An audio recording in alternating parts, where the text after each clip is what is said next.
The courthouse hallway smelled like old paper and cheap coffee, the kind that had been reheated too many times. People moved past us without looking, lawyers in dark suits, clerks holding folders, strangers with their own problems. It felt like any other weekday morning, except my sister stood directly in front of me, close enough that I could see the thin line of irritation around her mouth. Vanessa Turner had always known how to take up space. She stood tall, shoulders back, chin slightly lifted like the building itself belonged to her. She wore a fitted blazer, the kind that said, confidence without saying a word. She didn't look nervous. She looked prepared, ready, almost cheerful. Well, she said, glancing at her watch, then back at me. This didn't take as long as I thought. I didn't answer. I kept my hands folded in front of me and waited. Silence had never made me uncomfortable. If anything, it usually made other people talk more. Vanessa stepped closer. I just want to be clear, she said, lowering her voice. After today, I'm done pretending. I stayed. I handled everything. And now I'm taking what's mine. She paused like she wanted the moment to land properly. I'm taking everything from you. She didn't shout. She didn't need to. The words were clean, sharp, and confident. This wasn't anger. This was ownership. For a second, she studied my face, searching for something. Fear, maybe. Shock. A crack. She'd always enjoyed that part. When we were kids, she used to take my toys, just to see if I'd cry. When I didn't, she'd take another one. I gave her nothing. Her mouth curved into a small smile, the kind that didn't reach her eyes. You always did have that blank look, she said. I never knew if you were thinking or if there was just nothing going on in there. I looked at her then. Really looked. Same hair she'd had for years, perfectly styled. Same earrings she wore to every important meeting. She hadn't changed much. She still believed proximity meant ownership. That staying meant control. You walked away, she continued. You chose the military. You chose not to be here. And that choice has consequences. Behind her, her attorney stood a few feet back, scrolling through his phone, relaxed. He glanced up once, gave me a quick look, then went back to whatever message mattered more. To him, this was routine. Another family dispute. Another quiet sibling who didn't understand how things worked. Vanessa leaned in slightly. This is the best thing that could have happened, she said. I finally get to clean this up. I heard footsteps beside me and felt someone stop at my shoulder. My attorney didn't look at Vanessa.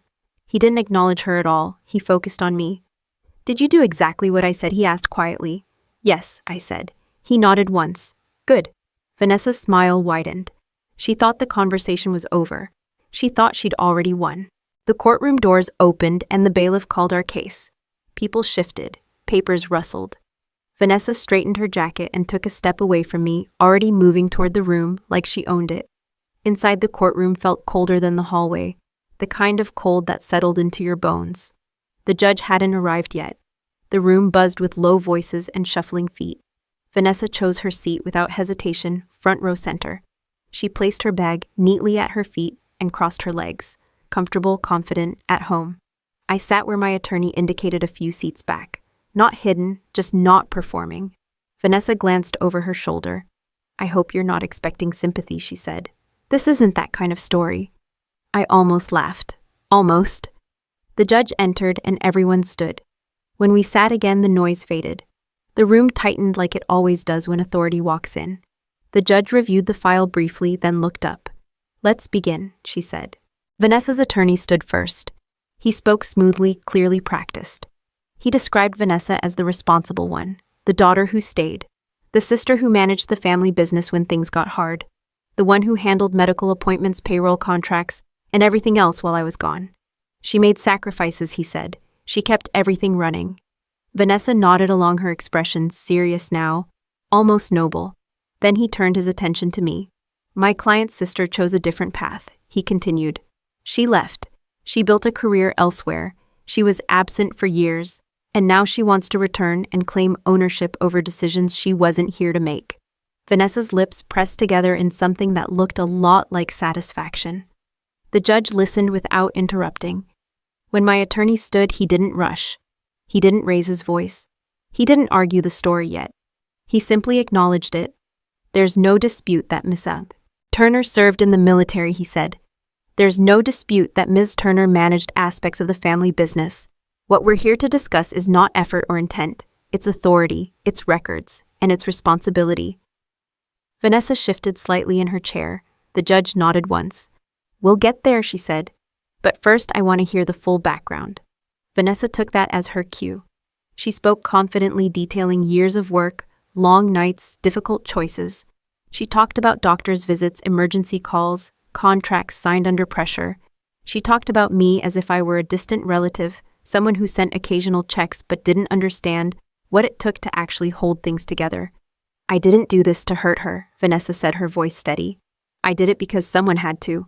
She looked at me when she said it, daring me to disagree. "I didn't." My attorney took a note. One line, then another. The judge asked a few questions, clarifying questions. Dates, roles, authority. Vanessa answered quickly, confidently, sometimes a little too quickly. When she finished, she leaned back, exhaled, and glanced at me again. There it was, that look she'd worn since we were kids. The look that said, "You're done." My attorney stood again. "Your Honor," he said calmly. "Before we respond, we'd like to submit several documents into the record." Vanessa's attorney frowned. Just for a moment. The bailiff stepped forward to collect the folder. Vanessa didn't look worried. She crossed her arms and waited. I sat still, listening to the faint hum of the lights above us, feeling the weight of the room settle in. This wasn't the first time I'd been in a place where everyone assumed they knew how things would end. I'd learned a long time ago that confidence without verification was just noise. My attorney glanced at me once more, just long enough for me to see the corner of his mouth lift slightly. The judge opened the folder, flipped to the first page, and began to read. The judge's eyes moved across the first page, then the second, her expression unreadable. I watched Vanessa shift in her seat just a fraction, as if adjusting for comfort. That small movement pulled me backward, not to a memory but to a pattern. The way she always adjusted when she thought she had the upper hand. We grew up in the same house, but we learned early that space didn't mean equality. Vanessa was 4 years older, louder, quicker to speak. She learned how to interrupt adults before I learned how to finish a sentence. By the time I figured out that waiting my turn didn't guarantee one, she'd already mastered the art of talking, until people nodded just to make her stop. Our parents didn't mean to create sides. They just responded to volume. Vanessa had questions, opinions, complaints. I had answers, but I kept them to myself unless asked. Most days, no one asked. When Vanessa wanted something, she explained why she deserved it. When I wanted something, I waited until it was convenient for everyone else. That difference didn't look like much at the time. It added up anyway. She stayed close to home. That was her story, and she told it often. Close enough to help with groceries, close enough to handle paperwork, close enough to become the default decision-maker without ever being formally appointed. I left for college, then left again for training. I sent money home. I called when I could. I missed birthdays and holidays, and the kind of quiet emergencies that never make it into family updates. Vanessa noticed all of it. Every absence became evidence. Every missed dinner became a point she could collect and spend later. When I told the family I was joining the military, she didn't argue. She smiled. That was worse. Well, she said someone has to stay and deal with real life. She said it like a joke. Everyone laughed. I did too. It was easier that way. Real life, according to Vanessa, happened in the same zip code you were born in. It happened at kitchen tables and doctors' offices, and during phone calls you couldn't ignore. Real life didn't come with uniforms or deployments or rules written down in binders. Real life was messy, emotional, and according to her, required a certain kind of personality, hers. I didn't correct her. I didn't explain that the military didn't erase responsibility. It reorganized it. That accountability didn't disappear just because it came with acronyms and procedures. I learned early that explaining my choices only gave her more material. While I trained, she stepped into roles no one officially assigned her. She started helping with the business, then she started handling it. Then she started introducing herself as the one in charge. By the time anyone noticed the shift, it felt awkward to question it.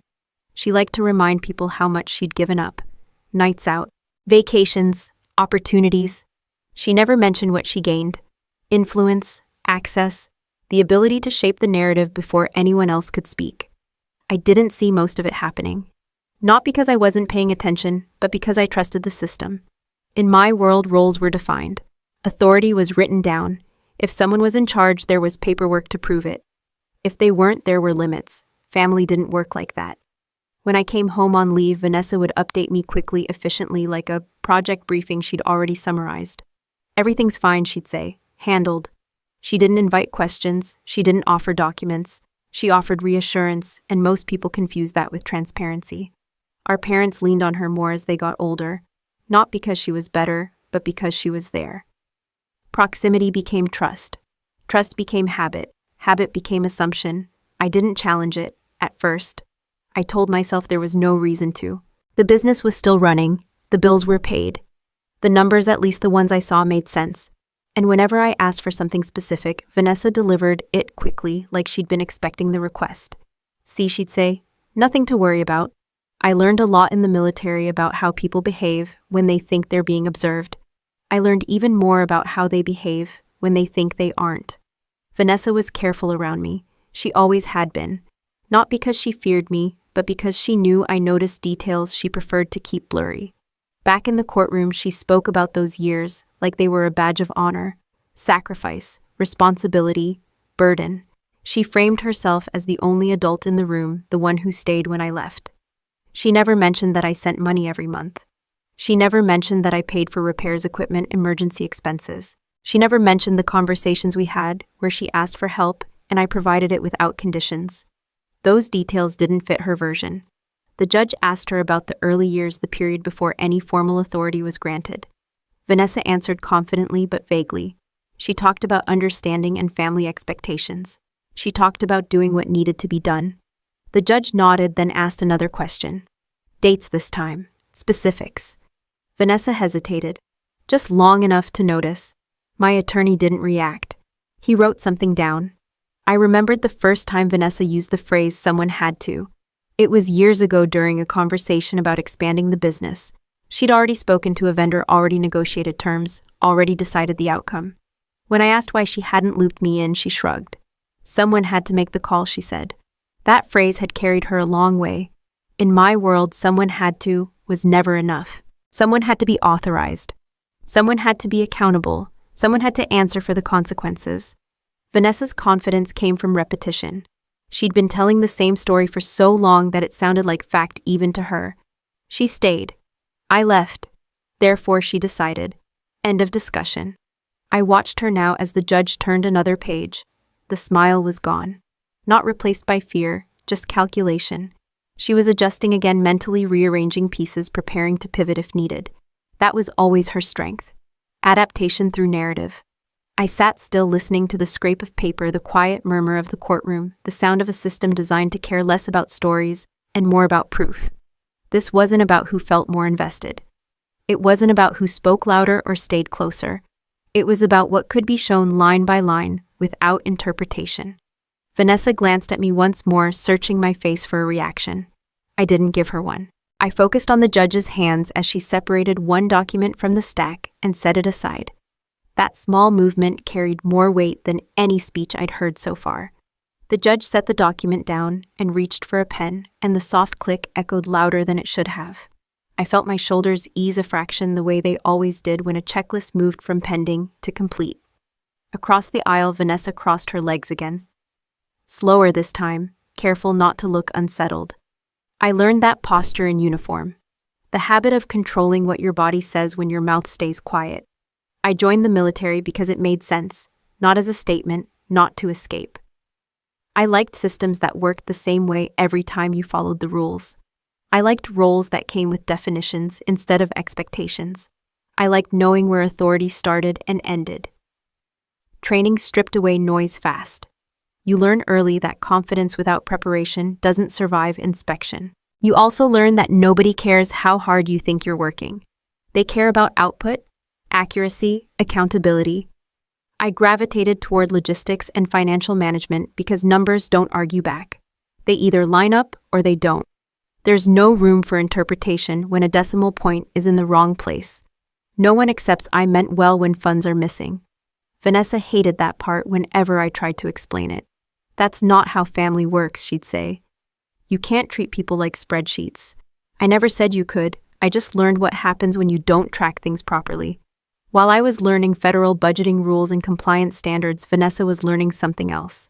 She was learning how to speak for the room, how to answer questions before anyone else could, how to present decisions as inevitable instead of optional. We were both becoming very good at what we did. The difference was visibility. On base, my work spoke quietly but carried weight. Audits passed, reports balanced. Problems were caught early because someone asked the right question at the right time. I didn't get applause for that. I got more responsibility. At home, Vanessa got applause. She showed up to meetings. She talked to vendors. She knew everyone's name. She told stories about how hard things were and how she managed anyway. People nodded. People trusted her. Trust multiplied when it wasn't challenged. When I came home on leave, she treated me like a guest. Polite, cordial, slightly distant. She'd give me updates the way you brief someone who didn't need details. Everything's handled, she'd say. You don't need to worry about it. She said that a lot. It sounded comforting. It wasn't meant to be inclusive. I didn't push back because at the time, nothing seemed broken. The business was still operating. The staff was still paid. Our parents seemed reassured by her presence. And I was bound by duty schedules and deployments that didn't care about family meetings. Military life doesn't pause because someone back home needs clarification. You learn to compartmentalize. You learn to trust that people you leave behind will handle what they say they're handling. Vanessa understood that advantage instinctively. She learned which questions our parents didn't like. She learned how to frame problems so that she already looked like the solution. She learned how to use urgency as leverage. Someone had to decide now. Someone had to sign today. Someone had to step up. That someone was always her. When our parents' health started to decline, the pattern intensified. Doctor appointments multiplied. Paperwork thickened. Decisions stacked up.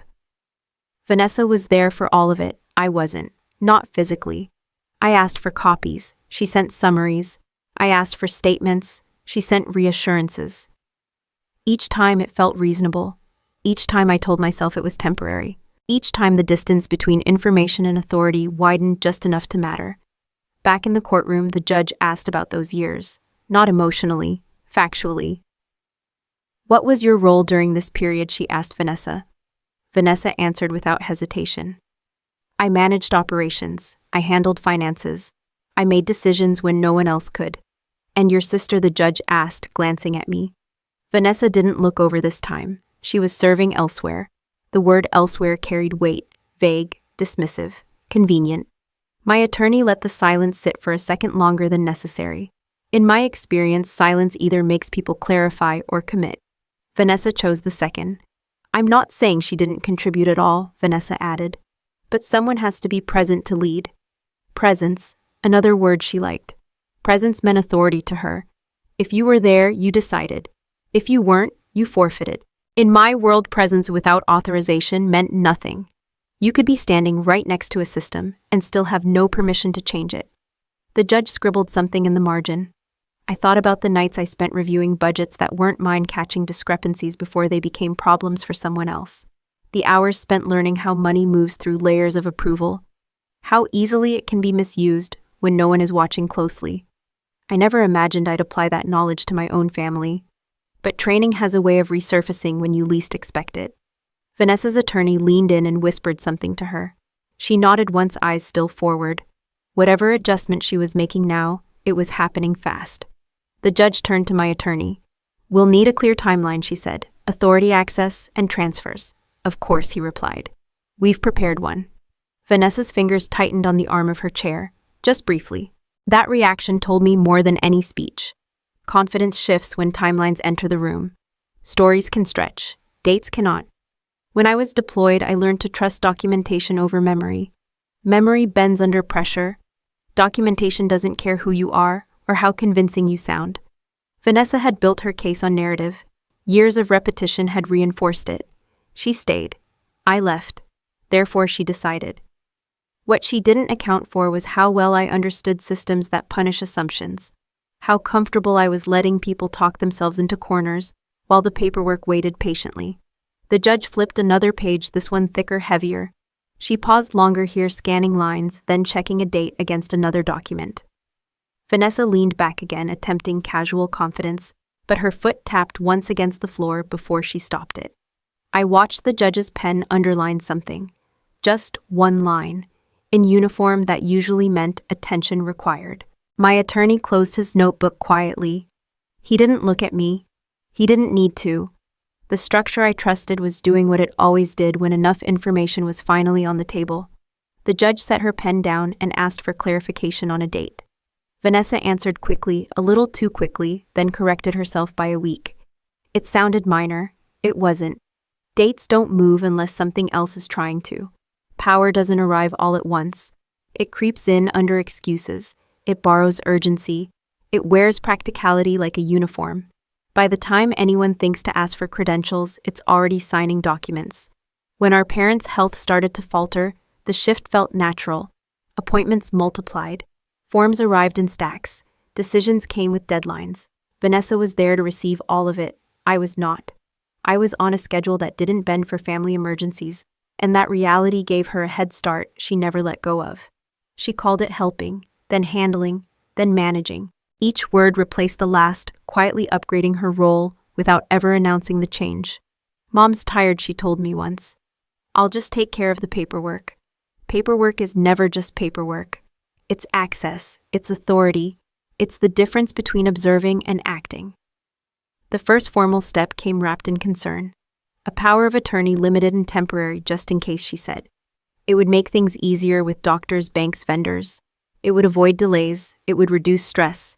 She emphasized that it didn't change ownership. It didn't change rights. It just made things efficient. Efficiency is persuasive. It sounds responsible. I asked for a copy. She sent it the same day. Clean, proper, narrow in scope, on paper. What she didn't say was how quickly temporary arrangements become permanent habits. How often people forget to revisit documents once the crisis they were designed for fades into routine. With authority came access. With access came discretion. And with discretion came decisions that didn't require consensus. Vanessa began signing contracts I'd never seen before. Renewals, adjustments, small expansions framed as necessary responses to market pressure. Nothing dramatic, nothing that raised alarms on its own. She didn't hide what she was doing. She normalized it. Someone had to sign, she'd say. We couldn't wait. Waiting in her version of events was always irresponsible. I noticed the language changing before I noticed the behavior. She stopped saying we and started saying I. I handled it. I approved it. I decided. The shift was subtle, but once it appeared, it spread. Our parents deferred more often. Not because they were incapable, but because deferring was easier than engaging. Vanessa had answers ready. She spoke confidently. She framed alternatives as risks. I don't want to burden you, she'd tell them. I've got it. Burden is a powerful word. It makes people step back even when they shouldn't. From a distance, everything still looked functional. Revenue continued. Bills were paid. The surface remained calm. That's how power consolidates best. Quietly, without breaking anything obvious. Back in the courtroom, the judge asked about that period specifically, when the power of attorney was signed, when it was activated, when decisions began to be made under its authority. Vanessa recited the timeline smoothly. She had rehearsed it. But rehearsed stories have seams. They rely on memory, not verification.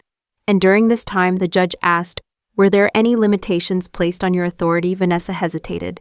It was understood, she said, that I would act in the family's best interest. Understood is not a limitation. It's a placeholder for accountability. My attorney leaned forward slightly. Your Honor, he said, we'd like to note that the power of attorney in question was explicitly limited in scope and duration. Vanessa's attorney shifted in his chair. The word limited landed differently when spoken aloud. The judge nodded and made a note. Outside the courtroom, during a brief pause, Vanessa turned to me again. Her voice dropped controlled. You could have stayed, she said. You chose not to. Don't act surprised that things moved on without you. She said moved on like it was neutral, like movement didn't have direction. I didn't abandon anything, I replied. I trusted you, she scoffed softly. That was your mistake. Trust is not a mistake, it's a condition. What follows determines whether it was deserved. When the hearing resumed, the focus narrowed. Less narrative, more specifics. Bank access, signature authority, transfer approvals. The judge asked questions that required yes or no answers. Vanessa answered most of them. Some she deferred to her attorney. Each deferral chipped away at the image of absolute control she'd built. I remembered the first time I realized something had shifted beyond convenience. I'd asked for a detailed statement related to a vendor payment. Vanessa sent a summary instead. Why not the full statement, I asked. It's complicated, she said. You wouldn't want to dig through all that. That was the moment I understood that access was being filtered. Not denied outright, curated. In the military, that's a red flag. Information doesn't get simplified unless someone is trying to guide your conclusion. The judge requested copies of the original authorization documents. The bailiff collected another folder. Vanessa's confidence wavered just enough to notice. Not panic, calculation. Authority without oversight feels safe until oversight appears. Vanessa had grown accustomed to acting without challenge. Years of being the default decision-maker had trained her to expect agreement, or at least acquiescence. She mistook silence for consent, distance for disinterest. She didn't consider that my silence was habit, not surrender. That distance had given me perspective, not detachment. The judge compared dates again. One document overlapped another by weeks. The power of attorney had expired before a transaction was approved. Vanessa leaned toward her attorney and whispered. He frowned, then nodded. Your Honor, he said, standing, we may need a moment to review that. The judge agreed and called for a short recess. People stood, chairs scraped. Conversations sparked in hushed tones. Vanessa didn't look at me this time. She stared straight ahead, jaw set, already recalibrating. She had built her authority on momentum. Momentum works until it hits resistance. I remained seated, hands folded, watching the empty bench. Power shifts don't announce themselves. They reveal themselves in margins, footnotes, expiration dates. When the judge returned, she didn't sit immediately. She scanned the room, then the documents, then spoke with measured clarity. We're going to need to examine the scope of authority exercised during this period very carefully, she said. Vanessa exhaled, slow and controlled. The room felt smaller now, not because of tension, but because assumptions were being replaced with records.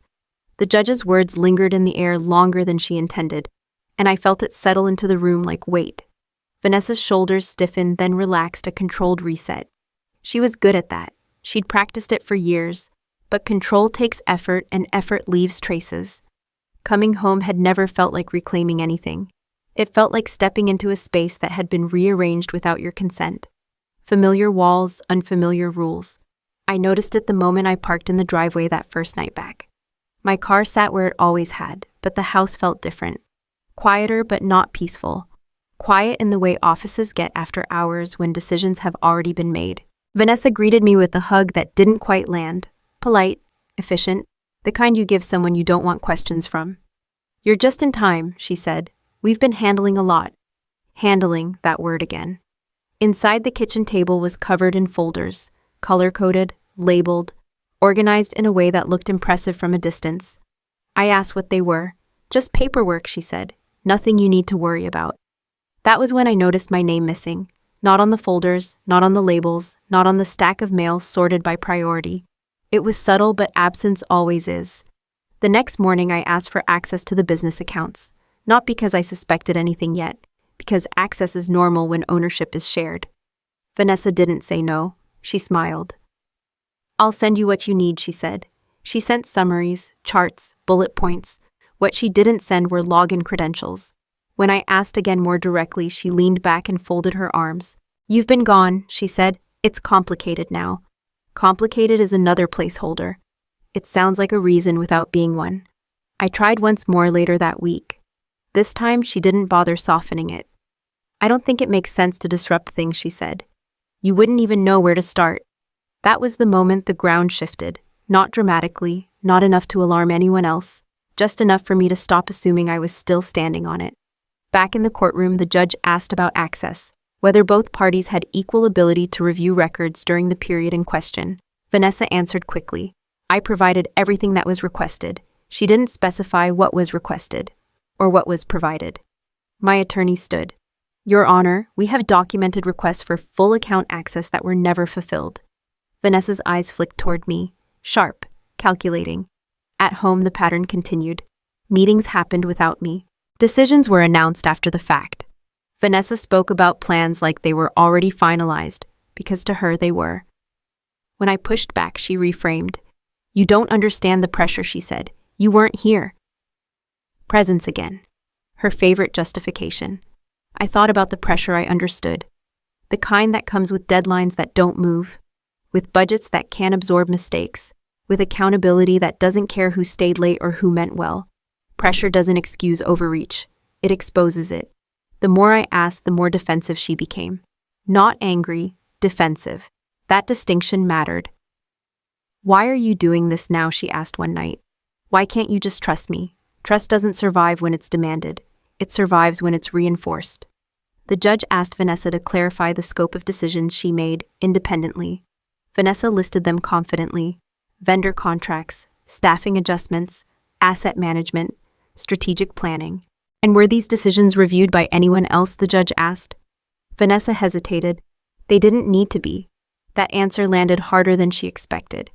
In my world, decisions that don't need review usually aren't legitimate, or they're mistakes waiting to be discovered. At home, I started noticing things I hadn't before, not out of suspicion, but out of habit. The way expenses were categorized, the way timelines overlapped, the way certain approvals clustered around moments when authority was least clear. I asked for original statements again. This time, Vanessa's patience cracked. "You're acting like I did something wrong," she said. "I'm acting like I want to understand," I replied. She laughed short and sharp. "You always were like this, always needing proof." She meant it as an insult. I took it as confirmation. In the courtroom, the judge requested additional documentation, originals, not summaries. Vanessa's attorney objected lightly, then withdrew. The judge wasn't interested in resistance. "Transparency benefits everyone," she said. Vanessa nodded, but the nod was tight. That night, after another conversation that went nowhere, I sat alone in the guest room and stared at the ceiling, not angry, focused. The kind of focus that comes when something finally makes sense. Vanessa hadn't just stepped into responsibility. She'd closed the door behind her. I opened my laptop and began listing what I knew for certain: dates, names, documents I'd seen, documents I hadn't. The gaps stood out immediately, not dramatic gaps, administrative ones, the kind that don't raise alarms until someone compares versions. I didn't confront her. I didn't accuse her. Accusations give people something to argue against. Instead, I observed. The judge asked one final question before moving on. "Ms. Turner," she said to Vanessa, "at any point did you formally notify your sister that her access or authority had changed?" Vanessa opened her mouth, then closed it. "We had conversations," she said finally. "Conversations are not notices. They don't leave records." The judge wrote something down and set her pen aside. In the room, the temperature hadn't changed, but the atmosphere had. What had once felt like a story about effort now felt like a process under review. Vanessa sensed it too. Her confidence hadn't disappeared, but it had lost its ease. At home, I closed my laptop and made a decision that didn't require permission. I stopped trying to reinsert myself into a structure that no longer wanted me visible. Instead, I started mapping it. Power reveals itself most clearly when it thinks it's unchallenged. The judge moved on to the next item without comment, and that silence told me enough. Silence, when it follows a precise question, isn't neutral. It's a placeholder for scrutiny. At home, scrutiny began with something small. It usually does. Not a missing account, not a dramatic transfer, just a number that didn't sit right. I was reviewing a summary Vanessa had sent one of her clean, well-labeled spreadsheets. Revenue looked steady, expenses looked reasonable, too reasonable. One vendor payment caught my eye not because it was large, but because it repeated at irregular intervals. Same amount, same memo, different dates. I pulled the previous year's summary and lined them up. The pattern didn't match the business cycle. It didn't match any contract I remembered. It matched convenience. I asked Vanessa about it over dinner. Casually, no edge. "Oh, that," she said, barely looking up. "That's just a holding account. It smooths things out." Smoothing is another word people use when they don't want to explain movement. "Can I see the agreement?" I asked. She smiled, the patient smile she used when she wanted to look generous. "It's standard. You wouldn't find it interesting." Interest isn't the point. Verification is. I didn't push. Pushing creates friction. Friction creates resistance. Resistance makes people careful. I didn't want careful yet. In the courtroom, my attorney asked permission to submit additional exhibits related to financial flow. The judge granted it. Vanessa's attorney objected, then withdrew again. He was watching the same pattern I was. Back home, I started pulling what I could without asking. Public filings, vendor registrations, old contracts saved to a shared drive Vanessa hadn't thought to lock down. Nothing invasive, nothing improper, just pieces of a picture that had never been assembled in one place. The holding account wasn't a holding account. It was a pass-through. Funds moved in, sat briefly, then moved again, not illegal on its own, Not suspicious in isolation, suspicious in sequence. I noted the dates, cross-referenced them with authority periods. 2 transfers occurred after the power of attorney expired. I didn't react. I logged it. The next red flag came from payroll. An adjustment marked as a temporary measure had become permanent. The adjustment benefited a role that didn't appear on any organizational chart I could find. I asked Vanessa about that one too. Still calm, that's for consulting, she said. Short-term support. How short-term, I asked. She shrugged. As long as we need it. Need is subjective. Payroll isn't. In the courtroom, the judge asked Vanessa whether any third parties had been compensated outside standard payroll. Vanessa answered yes, citing consultants. The judge asked for names and durations. Vanessa listed them. One name was familiar. At home, I pulled bank statements from a period when our parents' health had sharply declined. Expenses rose predictably. Medical, travel, support services. But one category grew faster than the rest, quietly. Administrative costs. A broad label, a flexible one. I remembered something my first supervisor told me during training. If you can't explain a category in one sentence, it's hiding something. Administrative costs covered a lot of ground. Too much ground. I asked for invoices. Vanessa sent 2. There should have been more. Those are the main ones, she said. The rest are minor. Minor expenses don't cluster. They scatter. I started building a simple timeline. No commentary, no assumptions, just dates, amounts, authorizations. The picture didn't scream misconduct. It whispered inconsistency. In the courtroom, the judge paused the proceedings to review a particular set of transfers. She asked Vanessa to explain the rationale for moving funds through an intermediary account. Vanessa spoke confidently. Efficiency, cash flow management, industry practice. The judge asked for documentation supporting that practice. Vanessa's attorney leaned in. They whispered. Vanessa nodded, then answered that she would need to retrieve those documents. The judge granted time. At home, I checked something I'd overlooked before. Tax filings. Not the returns themselves, but the schedules attached to them. The ones most people skim. Line items didn't reconcile cleanly with the summaries Vanessa provided. Not by much. Enough. I remembered another lesson. Fraud rarely lives in round numbers. It lives in margins. I didn't accuse her. Accusations make people defensive. Defensive people tighten controls. Tight controls hide patterns. Instead, I asked a different question. Who prepares the tax schedules now, I asked. Vanessa hesitated. The accountant. Which one? She named someone I didn't recognize. I looked him up later. He existed. Barely. New license. Short history. No prior relationship with the business. That didn't mean anything on its own. It meant something in context. In the courtroom, my attorney introduced a chart. Clean, simple. A timeline of authority versus transactions. The judge studied it quietly. Vanessa's attorney objected to its interpretation.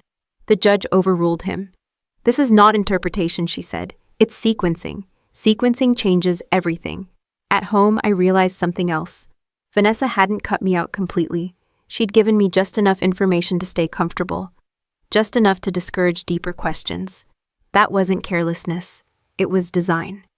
I stopped asking for summaries. I asked for originals. She stalled. I'll get them to you, she said. It takes time. Time works both ways. In the courtroom, the judge asked whether Vanessa had ever disclosed limitations or expirations of her authority to third parties. Vanessa answered no. That's not typically required, she said. The judge didn't respond immediately. She wrote something down instead. At home, I compared the timing of certain transfers with moments of urgency Vanessa had described. Emergency repairs, time-sensitive decisions, vendor deadlines. The dates didn't line up. The urgency came after the movement, not before. That's another pattern, urgency used retroactively. I closed my laptop and leaned back. Not angry, not surprised. Focused. The first red flags weren't proof of wrongdoing, they were proof of control. Control exercised quietly without review, without expiration. In my line of work, that's where investigations begin. In the courtroom, the judge set the chart aside and looked directly at Vanessa. We will need a full accounting of these transactions, she said, with supporting documentation. Vanessa nodded, composed but tense. I recognize that posture. It's the posture people take when they realize the questions are no longer optional. At home, I opened a new file and titled it with a single word: balance. Then I added the first entry and moved on to the next. I didn't feel a rush when I named the file, just a sense of order returning. Balance wasn't about revenge. It was about alignment. Numbers don't need motives. They just need to be placed correctly. I worked the way I always had, quietly, methodically, one source at a time. I started with what couldn't be altered easily: public records, tax filings, vendor registrations, bank statements I had legitimate access to as a beneficiary and partial owner. Each document went into its own folder. Each entry got a date, an origin, and a reference number. No conclusions, no highlights, just facts. The first timeline took shape faster than I expected. Authority periods on one axis, transactions on the other. The overlap was where things got interesting. Transfers approved after authorization expired.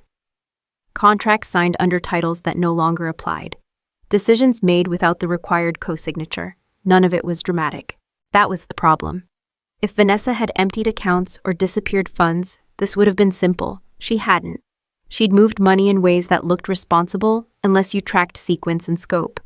She relied on the assumption that no one would. I remembered something a senior auditor once told me. Most people don't get caught because they steal. They get caught because they keep going. Vanessa kept going. I compared summaries she'd sent me to original statements I pulled directly. The differences were small. A rounding here, a category shift there. Enough to keep totals consistent while details drifted. I created a third timeline just for adjustments. Every change that didn't correspond to an external event. No vendor change. No contract update. No market shift. Just internal decisions. Patterns began to emerge. Not in amounts but in timing. Adjustments clustered around moments when oversight was weakest. When authority was assumed not confirmed. When our parents were unavailable. When I was deployed. Back in the courtroom, the judge asked my attorney to clarify the methodology behind the exhibits. He explained it plainly. No accusations, no adjectives. Just process. We aligned authority with action, he said, and noted deviations. Vanessa listened, her expression carefully neutral. Her attorney whispered occasionally. She nodded. She was still playing defense through confidence. At home, I added payroll records to the file. I didn't need full access to notice trends. Certain compensation adjustments corresponded with consulting fees paid to entities with limited histories. I traced those entities through registrations. 2 were linked by address. That didn't prove anything. It narrowed focus. I reached out to the previous accountant, the one who'd handled filings years earlier. I didn't accuse. I asked questions. When did his role end? Why? Who replaced him? Vanessa said she wanted to streamline, he told me. Said it would be simpler with someone local. Local was true. So was inexperienced. I logged the conversation and requested confirmation by email. He sent it without hesitation. The file grew heavier, not in size, in clarity. Vanessa noticed the change in me. I stopped asking questions that could be deflected. I stopped reacting to reassurances. When she spoke, I listened without responding. Silence unsettles people who rely on narrative. You're being distant, she said one evening. This is still family. Family doesn't exempt anyone from accountability. It complicates it. In the courtroom, the judge asked whether any independent review had occurred during the period of expanded authority. Vanessa answered no. Her voice didn't waver, but her phrasing shifted. She used qualifiers now, mostly, generally, as needed. Those words don't survive documentation. I encountered my first real obstacle when I hit a missing document. A contract referenced in multiple transactions that wasn't stored anywhere I could access. I asked for it directly. Vanessa didn't refuse. She delayed. It's archived, she said. I'll have to dig it up. I waited. The delay stretched. Days passed. I made a note. In the military, missing paperwork doesn't stop an investigation. It redirects it. I reconstructed the contract's existence through payment schedules and approval chains. The terms didn't need to be known to identify violations of authority. The absence became its own data point. In court, my attorney introduced a supplemental chart. Same format, additional layer. The judge studied it longer than the others. Vanessa's attorney objected again. The objection was procedural. The judge overruled it. This goes to scope, she said. Scope was the word Vanessa had avoided. At home, I added a section to the file labeled deviations, not accusations. Deviations. Every instance where behavior exceeded authority, timing, or disclosure requirements. The list wasn't long, it didn't need to be. Vanessa tried a different approach. She softened. I know you think you're doing the right thing, she said, but you're overthinking this. Overthinking is what people say when they want you to stop verifying. I'm documenting, I replied. She laughed, but it sounded forced. You always were like this, turning everything into a project. Projects end, records don't. In the courtroom, the judge requested a brief recess to review materials. When she returned, her tone had shifted. Still calm, more precise. We're going to proceed carefully, she said. There are several areas that require clarification. Vanessa nodded. She was running out of narrative space. I felt it then. Not satisfaction, alignment. The pieces were no longer floating. They were locking together. I checked my file one last time that night. Everything was labeled, sourced, cross-referenced. Nothing relied on memory or interpretation. It could stand without me in the room. That's when I knew the file was finished. Not complete, finished. Finished doesn't mean final, it means ready. Back in the courtroom, the judge looked down at the documents again, then up at Vanessa. We will need full transparency moving forward, she said. Vanessa agreed, quickly. I recognized that response too. Agreement offered when options narrow. I closed my laptop and slid it into my bag. I didn't need to review the file anymore. It would speak on its own. In my experience, once records begin speaking, people stop interrupting. The judge's request for transparency changed the temperature of the room. Not dramatically, subtly. Vanessa felt it before she admitted it. People who live by momentum always do. When momentum slows, they call it unfair. At home, she stopped pretending everything was normal. The updates stopped. The casual reassurances disappeared. She shifted to a different tone, one I recognized from briefing rooms and closed-door meetings. Controlled, measured, defensive without admitting it. We should talk, she said one night. Just the two of us. I didn't say no. I didn't say yes either. I let the silence sit until she filled it. I don't want this to get ugly, she continued.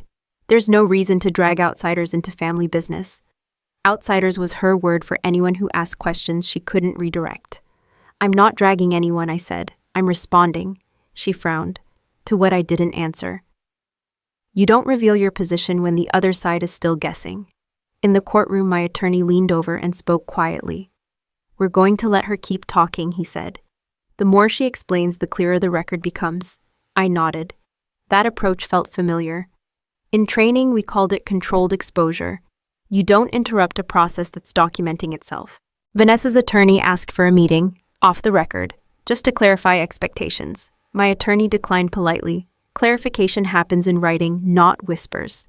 At home, Vanessa tried a different angle. Guilt. Do you have any idea what this is doing to Mom, she asked. All this stress. Stress is a convenient shield. It implies responsibility without accountability. I'm not creating stress, I said. I'm responding to decisions. She shook her head. You don't get it. This is bigger than numbers. Numbers don't get smaller when you ignore them. In court, Vanessa continued to frame herself as the stabilizing force. She emphasized urgency, crisis management, the burden of being present when no one else was. The judge listened, asked clarifying questions, and noted answers without reaction. Reaction is not validation. My attorney followed the same rhythm. He didn't counter emotionally. He placed documents into the record. At moments when Vanessa's statements created contrast, not confrontation. Contrast. That was the strategy. Let narrative build. Let records dismantle it. At home, I stopped engaging emotionally altogether. No reassurance, no confrontation. When Vanessa spoke, I listened. When she asked questions, I answered factually. When she made accusations, I didn't respond. She didn't know what to do with that. You're acting like this is some kind of operation, she said. I almost smiled. Almost. In the military, strategy isn't about force. It's about timing. You don't reveal your capabilities until the environment requires them. You don't interrupt your opponent when they're making mistakes. The judge scheduled additional review sessions. Requests went out for documentation. Deadlines were set. Vanessa complied quickly at first, then more slowly. Each delay became a note in the margin. At home, I received an email from a vendor I'd contacted weeks earlier. He confirmed payment dates and authorization instructions. His recollection differed from Vanessa's summary. I forwarded the email to my attorney. He added it to the file without comment. Vanessa sensed the shift. She tried to reassert control by offering compromises. We can split things, she said. No need to go through all this. Split implies negotiation. Negotiation implies equal positions. I'm not negotiating, I replied. I'm documenting. She stared at me like I'd spoken another language. In court, her attorney suggested mediation. The judge considered it, then declined for now. Too many unresolved questions. Too much documentation still under review. Mediation comes after clarity, not before. Vanessa leaned back in her chair, crossed her arms, and exhaled sharply. Frustration slipped through, just for a second. That was the cost of the strategy. Patience forces impatience into the open. At home, I received a call from my former commanding officer. Not to intervene, just to check in. He knew enough to ask the right questions without details. You're doing the right thing, he said. Stick to process. Process protects people who don't need to raise their voice. Vanessa tried one last tactic. Minimization. You're blowing this out of proportion, she said. It's just paperwork. Paperwork is where proportion lives. In the courtroom, my attorney asked a simple question. Ms. Turner, can you point to a document where you disclose these limitations to your sister? Vanessa paused.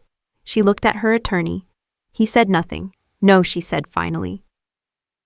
The judge wrote something down. I didn't feel satisfaction. I felt alignment. Strategy doesn't produce emotion. It produces clarity. At home, I reorganized my file one final time.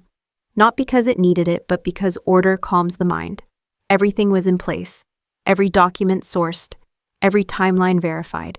The strategy wasn't about winning quickly. It was about letting the system do what it does best when it's given complete information. Vanessa had built her control on speed, urgency, and narrative. I built mine on patience, sequence, and proof. In my experience, those two approaches don't coexist for long. In the courtroom, the judge closed her folder and looked up. We'll proceed with a structured review, she said, one step at a time. Vanessa nodded, but her eyes flicked toward me again, searching for something she could still influence. I met her gaze, calm and unresponsive. Strategy doesn't announce itself. It just narrows the field until movement becomes impossible without consequence. The judge called the room to order, and the murmurs settled into a clean, expectant quiet. Vanessa straightened, smoothed the front of her blazer, and stood as if she'd been waiting for this cue all morning. Confidence came easily to her when the floor was hers. She began the way she always did, with context that sounded generous. Years of responsibility, long days, hard choices. She spoke about staying when others left, about carrying weight no one else wanted. She didn't look at me while she spoke. She addressed the judge, the room, the idea of fairness she'd been rehearsing for years. I didn't seek control, she said. I stepped up.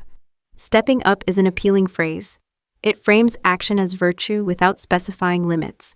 She described the business like a living thing she'd kept alive through storms. Vendors who needed reassurance. Employees who needed stability. Parents who needed someone reliable. Her voice stayed steady, measured, the cadence of someone used to being believed. When she mentioned me, it was brief and careful. No insults, no overt blame. My sister served honorably, she said. But service took her elsewhere. Decisions still had to be made. She let that sentence breathe. It was the hinge of her story. The judge asked a question about timing. Vanessa answered without hesitation, citing months and years with ease. She had memorized the narrative. The problem with memorized narratives is that they assume no one will test them against records. Vanessa's attorney followed up, reinforcing her points. He spoke about reasonableness, about implied consent, about family dynamics that don't fit neatly into forms. The judge listened, occasionally jotting a note. Her expression didn't change. When it was my attorney's turn to ask questions, he didn't challenge the story directly. He asked Vanessa to clarify details: who authorized what, when authority began and ended, how decisions were communicated. Vanessa answered quickly at first, then more slowly. Yes, I made those decisions, she said. Because there was no time to wait. No time, my attorney repeated gently. And you informed your sister of those decisions, Vanessa nodded. I kept her updated. Updated, he said again. Through summaries, yes, not originals. That wasn't necessary. Necessity is not the same as compliance, the judge interjected. Ms. Turner, when your authority was limited, how did you ensure decisions remained within scope? Vanessa's answer came a half-second later than before. I acted in good faith. Good faith is not a control mechanism. She continued, describing intent rather than process. The room absorbed it quietly. Intent fills space. Process fills records. I watched the judge's pen pause over a line, then underline it. Vanessa leaned into her confidence again, sensing she needed to reclaim momentum. She spoke about trust, about how families don't operate like corporations, about how requiring constant oversight would have paralyzed the business. No one complained, she said. Everything kept moving. Movement is not validation. My attorney asked her to confirm the expiration date of the power of attorney. She did, correctly. He asked whether any transactions occurred after that date. She hesitated, then acknowledged that some routine matters continued. Routine, he said. Even without authority, Vanessa frowned. Authority doesn't just disappear overnight, it does on paper. The judge asked to see the document again. The bailiff handed it up. The judge scanned the dates, then looked at Vanessa. Ms. Turner, she said, authority does in fact end on the date specified. Vanessa nodded a tight professional nod. Understood. Understood now is different from understood then. She tried to pivot. Those actions were in continuity with prior approvals. Continuity doesn't override expiration. My attorney thanked her and returned to his seat. He didn't argue. He didn't push. He let the answers sit where they landed. Vanessa took the opportunity to reassert control. She spoke again, emphasizing outcomes. The business survived. Jobs were preserved. No one suffered harm. Harm isn't always immediate, my attorney said calmly. The judge raised a hand, signaling for order.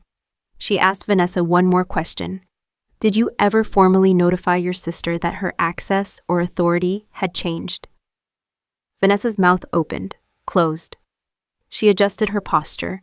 We had conversations, she said. The judge nodded and wrote something down. The hearing continued in this rhythm. Vanessa spoke. My attorney asked. The judge listened. Each answer added texture. Each clarification narrowed interpretation. Vanessa's confidence didn't vanish. It evolved. She became more careful with phrasing, less absolute, more conditional. I noticed her attorney stop whispering. He sat back, arms crossed, listening now. When lawyers stop coaching, it's because coaching no longer helps. The judge asked for a brief explanation of the holding account. Vanessa repeated the efficiency argument. The judge asked for documentation supporting that practice. Vanessa deferred. We can provide that, she said. The judge nodded. Please do. In my experience, that phrase carries weight. It's not a suggestion. Vanessa glanced at me, then searching for something. Approval, reaction, doubt. I gave her none. The hearing moved to third-party payments, consultants, services, durations. Vanessa answered, but her answers lost their earlier flow. The names sounded less familiar now that they were being examined. My attorney introduced an email from a vendor. The judge read it, compared it to a summary, made a note. Vanessa shifted again. Not much. Enough. The judge leaned back slightly. We'll take a short pause, she said. People stood. The room exhaled. Vanessa stepped aside with her attorney, speaking in low tones. I remained seated. Stillness is useful when the environment is changing. When the judge returned, her questions were more pointed. Less narrative, more verification. We'll proceed with a structured review of transactions during the disputed period, she said, starting with those executed after authority lapsed.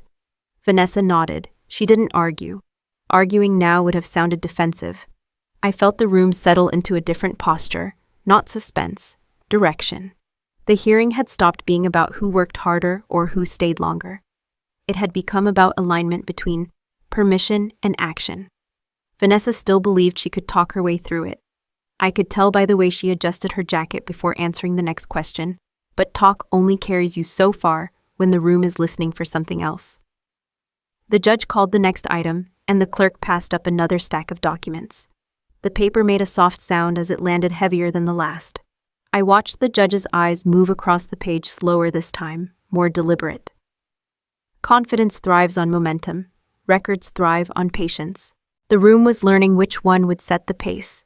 The stack of documents landed with a dull thud, and the sound carried farther than any raised voice. Paper has weight when it's earned. The judge didn't rush. She adjusted her glasses and began reading, not skimming, not scanning, but reading the way people do when they expect the details to matter. Vanessa sat straight, her hands folded, chin lifted. She looked composed, but her breathing had changed. Slower on the inhale, sharper on the exhale. I'd seen that pattern before in briefing rooms right before someone realized the room wasn't theirs anymore. My attorney stood and spoke quietly. Your Honor, the records before you align authority periods with transaction dates. We're not disputing effort or intent. We're showing sequence. Sequence is a difficult thing to argue with. The judge nodded once and continued. She turned a page, then another. Her pen pause tapped lightly against the margin, then made a short underline. Vanessa watched the movement like it was a verdict. The first item was straightforward. A transfer authorized 3 weeks after the power of attorney expired. Routine, Vanessa had said. Continuity. The judge circled the date and wrote a note. Ms. Turner, she said. Looking up, can you explain why this transfer was approved after your authority lapsed? Vanessa answered quickly. It was already in motion.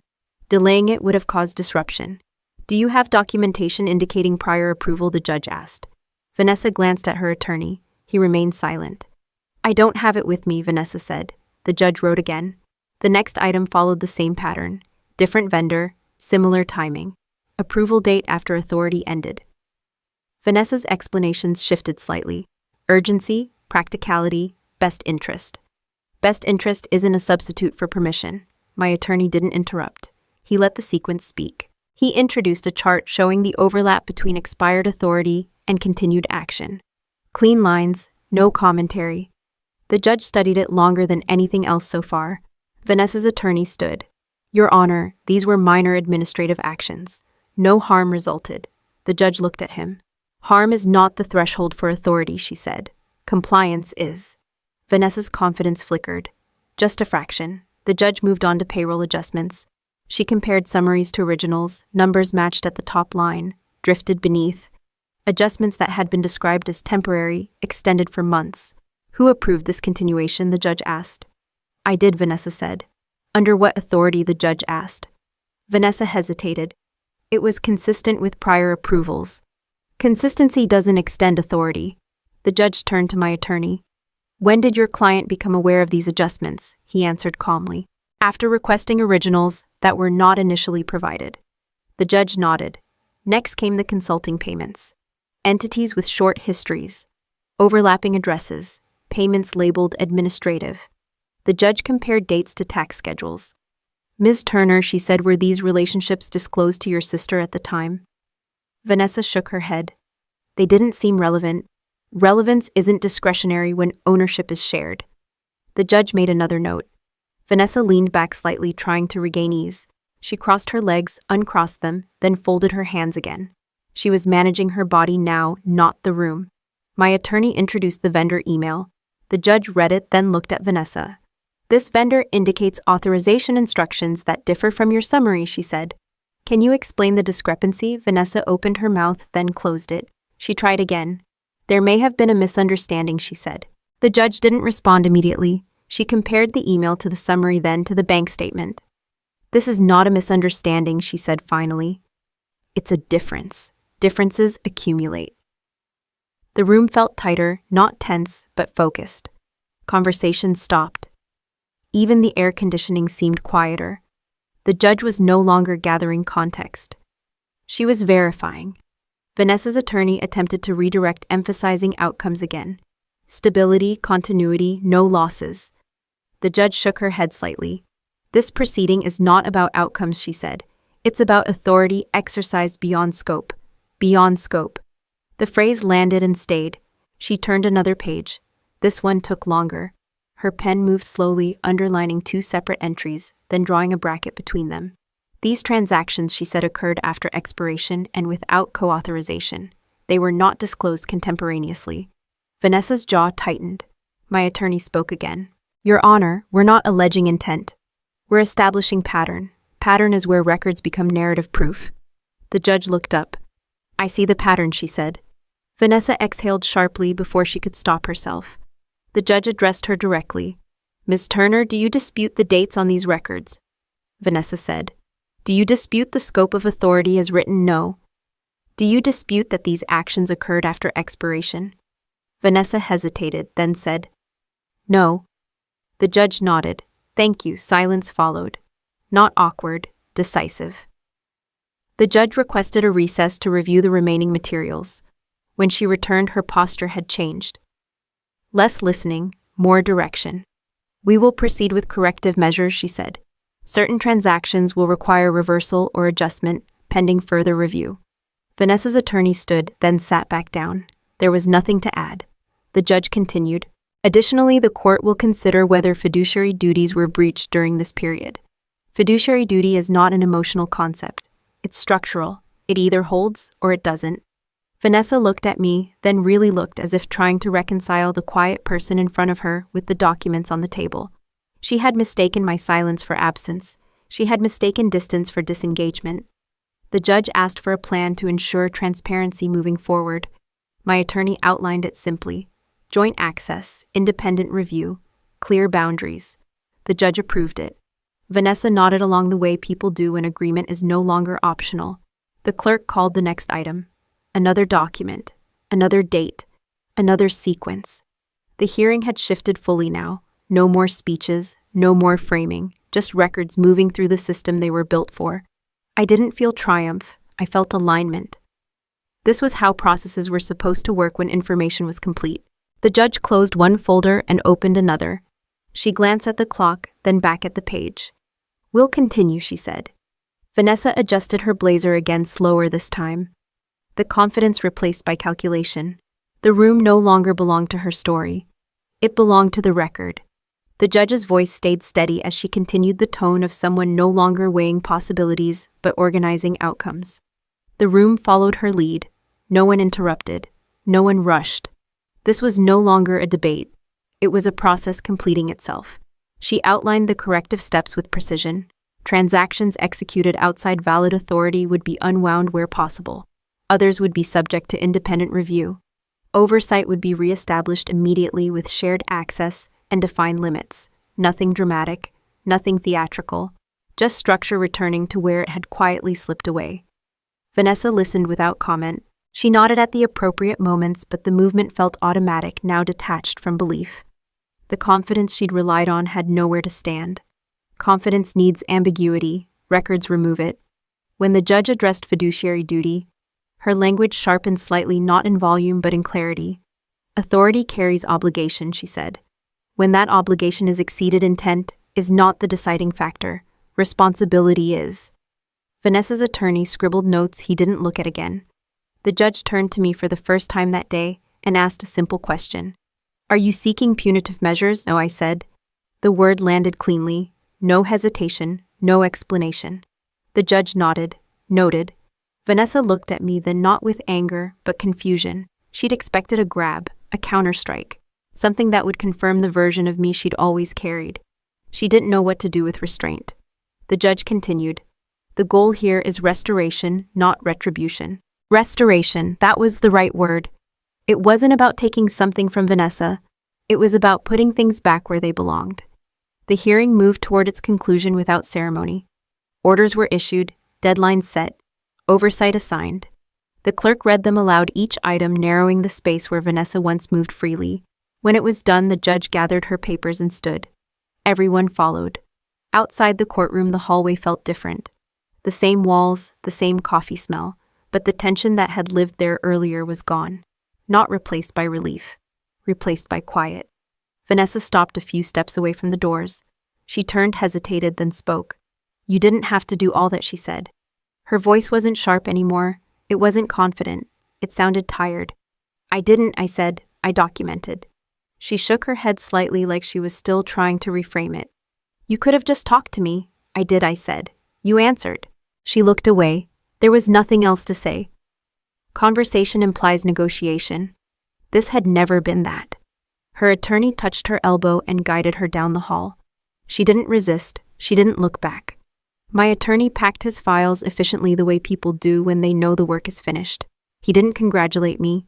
He didn't need to. "You handled yourself well," he said. "Most people make it harder than it needs to be. Process helps," I said. He smiled once.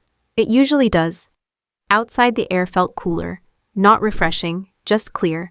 I stood on the steps for a moment, watching people move past, with their own folders, their own versions of urgency.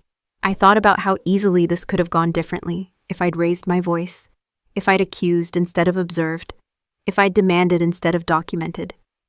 None of that would have changed the records. It would have only changed the tone. Vanessa had wanted to take everything, not because she needed it, but because control had become synonymous with survival in her mind. She didn't know how to share authority without feeling diminished. I didn't need to correct that. The system already had. The fallout didn't arrive all at once. It never does. Changes happened quietly, bank access adjusted, oversight began. Third parties asked questions they'd never asked before. The narrative that had carried Vanessa for years thinned without support. She didn't lose everything. She lost exclusivity. That was harder. At home, the house felt the same and different at once. Same furniture, same rooms, but the tension that had lived in the corners was gone. Decisions no longer arrived fully formed.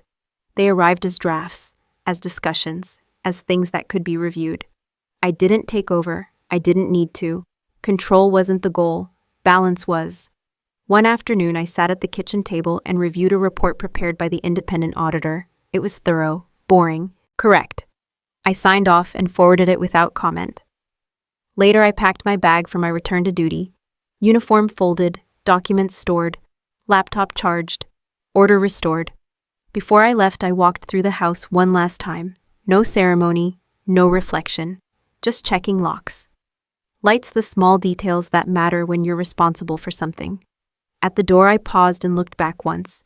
Not out of nostalgia, out of habit. In the military, we're taught early that if something isn't documented, it doesn't exist. That lesson isn't cynical, it's protective. It keeps systems honest, it keeps people accountable. It removes the need for volume. Vanessa had believed presence was power. She stayed, therefore she decided. She never saw the difference between being nearby and being authorized. I didn't need her to understand it now. As I drove away, my phone buzzed with a routine notification. Schedule update. Nothing urgent. Life moving forward at a measured pace. That was the real victory. Not the ruling, not the corrections. The quiet return of structure where assumption had lived too long. No one clapped. No one watched. Things simply worked the way they were supposed to. And that was enough.